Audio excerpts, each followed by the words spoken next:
Here is how to solve an inequality graphically. So the inequality that we have is written on the first line on the left side of the screen. Do you see that there is a square root of x squared plus 1 greater than or equal to 3x? So to type this on decimal, if you are using your phone or your iPad, they will show you a keypad like that. But if you are using your computer, so computer means you look up decimals on Google, top result, click on it, and then click on start graphing. If you are trying to type the square root using your keyboard, the square root is SQRT. SQRT, all right? And then you open the parenthesis, type x squared plus 1, and then you close the parenthesis. Oh, actually, you know what? For SQRT, so once you type SQRT, decimal will change that to a square root. And then inside the square root, you can type x squared plus 1. The open and close parenthesis is for the absolute value. The absolute value, if you are trying to type it using your keyboard, that is ABS, absolute value. And then you open the parenthesis, put an X, close the parenthesis, then decimal will treat that as an absolute value. And then for a keyboard, if you are using a computer, look to the bottom left hand corner. So there is a little keyboard icon. You click on that, this keyboard will just show up. When you click on it, this keyboard will show up, and then you can see that there is an absolute value in the keyboard. Okay, what happened if you just graph what the problem gave you? So let's say if the problem gave you this, and then you graph it, and then that doesn't look like the graph of a square root, right? And then that doesn't look like the square, then that's it. And also that doesn't look like the graph of an absolute value. So when you graph and then you see this, that means that the solution, okay, what kind of x value satisfy this inequality? If you zoom in, the solution is x is between these two numbers. So this number, it is really hard to tell because because it is a little bit off, and then on the other side it is a little bit hard to tell as well. But if you just tap on the vertical line, they don't tell you anything. So they don't tell you what that value is exactly. So at this point, so let's say on the left hand side, on the left hand the bound, we call this A, okay, on the left hand side, and then on the right hand side we call this value B. So at this point we can say that x is between A and B, including A, including B, but we don't know what A and B equals to exactly. Okay.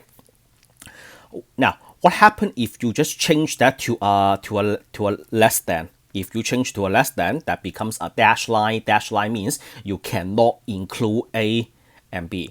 If you change that to a less than, then you get the other way around. So if you use a greater than, you get everything in between.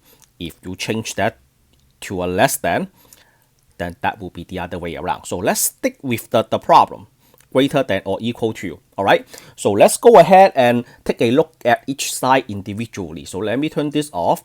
This is the graph of the square root of x squared plus 1. You have that. And then how about 3 times absolute value of x? And then you get that.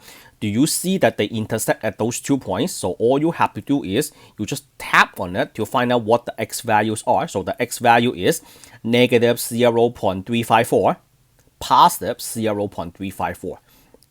So that tells me, using what I got from a textbook from the problem on line 1, I can say that x is between negative 0.354 and positive 0.354, including those two numbers.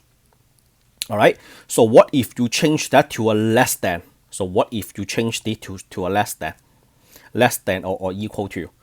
Then we tap on this one more time. We have to draw 2 inequalities. So since that will be the other way, right? So if you do a less than or equal to, that will be the other way. If you use a greater than or equal to, then that will be in between. So here is how you take a quick look on everything. What is the solution of the given inequality? The solution is x between negative 3.354 and positive 0.354, including those two numbers. If you use a greater than only, If you use a greater than only, then you do not include them. Use parenthesis for the interval notation, and then use a less than, two less than for the compound inequality. If you change that to a greater than or equal to, like that, then the solution is x must be less than or equal to negative 0.354, or x must be greater than or equal to 0.354, just the other way around. If you change this to a less than only, then the solution is two inequality. The first one is x less than negative 0.354, or x greater than 0.354. All right, so what if we change the problem a little bit? So let me stick to what I gave you at the very beginning. What if I change the function a little bit from +1 to a -2? Okay, and then you can see the shaded region is gone. So what happened when we change that to a -2? When we change that to a -2, so what do you see here? I see that I have two graphs. Do they intersect at any point? The answer is no. They do not intersect at any point. That means, look at the first line, that given inequality. That inequality has no solution. It doesn't matter what value you choose for x, you will not get a solution. All right? Because there is no shaded region as well. So turn these two off, you get nothing, right? No region at all. Okay, so that means no solution.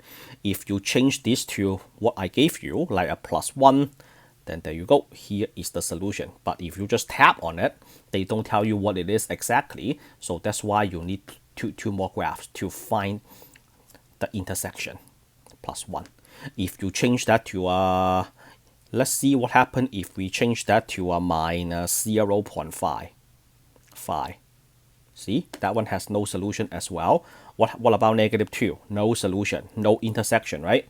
How about we use a plus? We use a +6.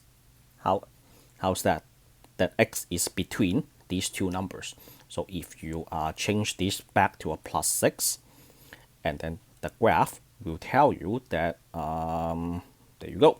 So here is the solution. X is between these two numbers and then including those two numbers. The reason that you have to draw these two graphs is because if you just type the inequality only, they don't tell you what this number is. It is too hard to tell, right? So let me zoom out.